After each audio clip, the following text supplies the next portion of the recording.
Okay, so welcome to a long overdue tutorial, and today we will be creating the explosive text that you just saw. Let's just get right into it. So I'm going to select my text tool here, and I'm going to click here in the canvas, and I'm going to type a text. Let's call this explode. Click OK. Let me select my move tool here and move this over into the screen right here. So now that we have our text, I am going to be creating a string, sort of like, like a dynamite string, and then we're gonna light it, and it's going to basically burn and make its way all the way to the text, and then it explodes. So that's the general idea. So I'm gonna use my spline tool here, and I'm gonna be creating a path, something like so. Press enter. Now we need some type of fire effect, and I'm gonna do a cartoony one, a really easy one here. So for that, I'm gonna be using my star tool here. Let me just left click and drag, and in the properties of the star, I am going to change the amount of points to maybe 11, and we're going to go ahead and adjust the scale here. So I'm going to scale this in a bit. Let me scale this out a bit, and then we're going to move this down here. And now I'm going to go ahead and change this color to yellow, or yellow orange, something like that.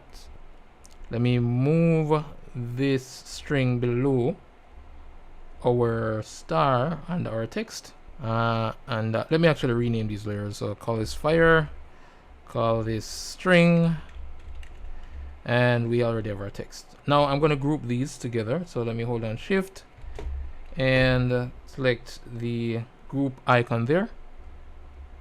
Okay, so now we're going to do this step by step.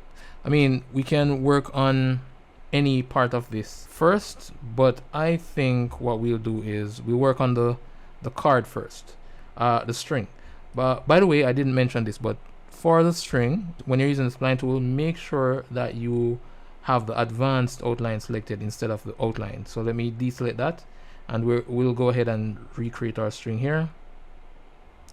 Let me come here, then I'm going to delete the string here, like so. And let me just adjust this one, and let me rename this to string. So let's go ahead and work on our animation now for the string. So let me turn off the fire, click on the string, and what we want to do is select this icon here, which is the width handles, and once you press those, you should see some purple points on your screen. So let me zoom in here, and I'm going to click the center purple point here, and I'm going to move it all the way down here. And then what we want to do now is right click and select cusp after flat, just so it can disconnect the line there, and now we can move it like so. So that is correct, and I'm going to move over to this second purple line here. I'm going to move it all the way down here behind our explosive text. Now let's go and animate. So I'm going to turn on the animate button, and let's begin to animate. So I'm going to go to the very first frame here, and I am going to just select this and move it a bit so we can have a keyframe going on there. I'm going to go down the timeline to maybe frame 48 here, and I'm going to just move this around all the way to the end here, like so, close enough to this first point there, but not all the way over. And let me go back and see what that looks like. Alright, so if I should render this or pre-render it, press the spacebar key, we can see what we have going on. Okay, so that's looking okay. And of course we could make this longer by adjusting the keyframes, but I think that looks okay so far. Now the next thing that we want to do is add our fire effect onto this. But first I'm going to animate the fire. So for that, we're going to make it look like it's actually moving. So I'm going to make sure animate is turned on. Let me zoom in here, and where it says points, I'm going to just change that value to something else. Press enter just so we can have a keyframe. I'm going to change back to 11, and I'm just going to move down my timeline here to the next frame, and maybe change this to 10, or actually 8, and then I'm going to move down one by one more frame, and maybe change this to 13, then one more frame, maybe 8, and then we'll go back to 11 here. 11. So now it looks like it's sparking, right? And then I'm going to also add some rotation to this. So let me select the rotation point here and just rotate it a bit just to get the rotation keyframe, and then move down to the last keyframe here, and I'm going to rotate it maybe, let's see, this way, like so. So now we have that animation going on. And now, instead of duplicating this and, you know, copy and pasting it all the way down to frame 48, what I think I'm going to do is I'm going to put the fire effect in a group, and I'm going to right click, new layer, and I'm going to add a time loop layer, like so. And for the time loop, I think I'm going to adjust it to for the duration. Let me click on 4 here, and that is looking okay for the loop. All right, so let me zoom out. So we have that going on. We can see the fire effect. All right, so that's looking cool. So let's go ahead and animate the fire now. So for the fire, I am going to actually put the, let me rename the group to fire, and I am going to attach the group itself to the string. So let me turn off animate first because I don't want to animate this. Put my origin point over my fire, turn on back the animate button, select the origin point for the fire or the fire group, hold down shift, select the string, right click anywhere on the string and click on link to spline. Okay, so now we have it linked to the spline, and I'm going to start it here, and then we'll just follow our fire effect. So I'm going to come down here, move this here, come down here, move this here, and then we can always go back to see if it's actually following the fire, following the string, and then move it here. So let me move down a bit. So that's all that we are doing, and let me move it here, move this here.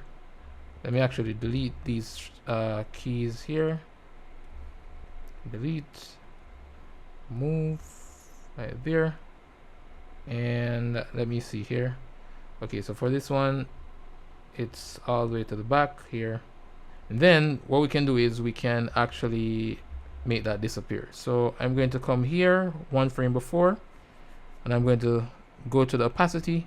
I'm going to change this to 0 just so we can add a keyframe, then change it back to 1, then move it down here, and then change this to 0 so that it disappears when it gets there. Alright, so we can zoom out here and see what we have. I'm liking that cartoony type of fire effect. Alright, cool. So now that we are done with the fire and the string, let's work on the explosive text. Which is the cool part, right? So I'm going to click on my text here, right click, new layer, and go to distortion, and the one that we want is the noise distort. Okay, so noise distort. Your text will begin to distort this way, but have no fear, we will fix that. So I'm going to go to the first frame here, and inside of the distort properties, I'm going to change the size to 2. So I'm going to change the x and the y values to 2. And then I'm going to move the fire on the string above the noise, just so that they aren't affected by the distort. Alternatively, we could move them outside. Actually, let's move them outside of the group here. So I'm going to select both of these. Let me just Control X to cut. Select the background here, Control V to paste. Of the text, and let me actually group these. Let me turn off the animate for a moment. Let me group the fire and the string together. We can rename this and call it fire string, and then I'm going to just move the origin point on top of this, and then we're going to move the whole thing back into position like so. Okay, so that is looking okay. Alright, so let's go back to our text here. click on the noise, and we already have our first keyframe here. So I'm just going to move down the timeline here, and what I want to do is I want to zoom out here, and for the displacement, which is this point here, the second point, the very first one here is the nearest one to the text is the origin point, and the next one is the displacement point. So if I should click this and drag it outward, we see the text has been scattered now. So I'm going to actually zoom at a far distance here and just move this very far out so that we can get that scatter effect going on there. Then I'm going to zoom in. Let me zoom out a bit. We didn't have the animate turned on, so I'm going to turn on the animate here, and I'm just going to zoom out, and then we'll actually do that again. Let's move it so that we can add a keyframe there. I'm going to move back to the very first keyframe here, and for the displacement I'm just going to change this to 0 0 to reset it. Okay, so that way it starts at 0 and then it explodes outward. All right, but we don't want it to explode until our card goes all the way around. So I'm just going to select all my keyframes here, move this down to where the string ends, so maybe there. So I'm going to move this here, so as soon as the card touches it, it explodes like so. And now let us make this look a bit better. So notice that we're still seeing the white. So what I'm going to do is to hide it when it explodes. So at this frame, I'm going to go to the card, or the fire string as we call it, and I'm going to just change the opacity to 0 here, just to add a keyframe, then change it back to 1, and then move 1 frame down, and then change that to 0 so that it's hidden. Okay. And also we could add some anticipation to the text. Let me go to the noise here, and I'm going to just move it down a bit. So I'm going to hold off on the explosion for a tad bit, so when the card gets there, maybe we have the text itself, maybe scale or something to that effect. So what I'm going to do here is I am going to scale this out. I'm just gonna press my right arrow key to add a keyframe, and then press the left arrow key again. Okay, so just add a keyframe there, and then when it comes down here, I'm going to scale it out a bit like so, and I'm going to actually also bring down the top, so I'm going to scale it down. Okay, so now we have something like this before it explodes. And also I'm going to change the color. So I'm going to go to the text here, and let me copy this color code here. Copy, close. Once I do that, it will automatically add a keyframe. So I'm going to move that color here, and then I'm going to come back here to where it starts widening. I'm going to change that color to black, and then I'm going to come in between these two keyframes and then change it to white. Then let me actually extend this a bit, because I want that white to last a bit longer. So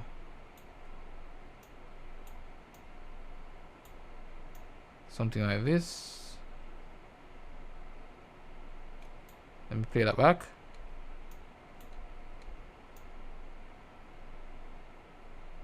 And that happens a bit too fast for my liking, so we aren't able to see it clearly. So what I'm going to do is I'm going to go to the noise here, and I'm just going to move down the timeline a bit. And for the displacement, let me make that a bit smaller, so maybe 100, like so. so it doesn't explode too quickly. And let me see what that looks like.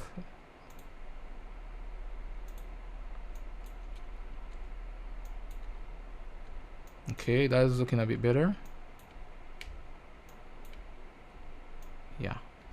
Alright, so I'm liking this. And I mean, you could go ahead and alter it any way you wish.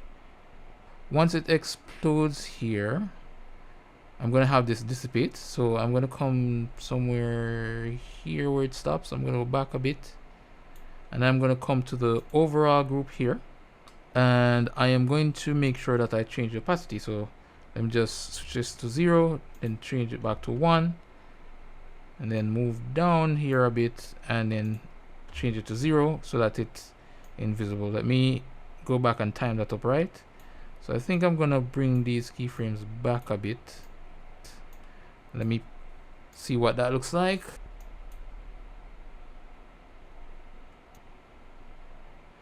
It's a bit slow. So what we can do is we can move this in a bit closer and see what we have. And we could even make that much faster, but I think I'm gonna work with this. I'm liking it. Well, actually, let me move it a bit closer, like so. Let me play that back one more time and see what we have. Okay. Alright, so I'm liking that. And that's how you make explosive text. Okay, so I forgot to put the keyframe for the color, because if you notice, the text is now black. So go to the very last keyframe here on the text layer and duplicate it and put it back to the front here. So I'm just going to click on the duplicate button here, click on this and drag it here. Now we have our blue text, like so. Also, there's one more thing that I would like to mention, and that is, because of the way we've set this up, we can alter the string any way we want. So make sure that your animate button is off, and we could technically move the card to any location that we want and the animation would still work. So for example, we could move it like so, and maybe we could even move this here, and it wouldn't affect the animation whatsoever. It would just play just the same.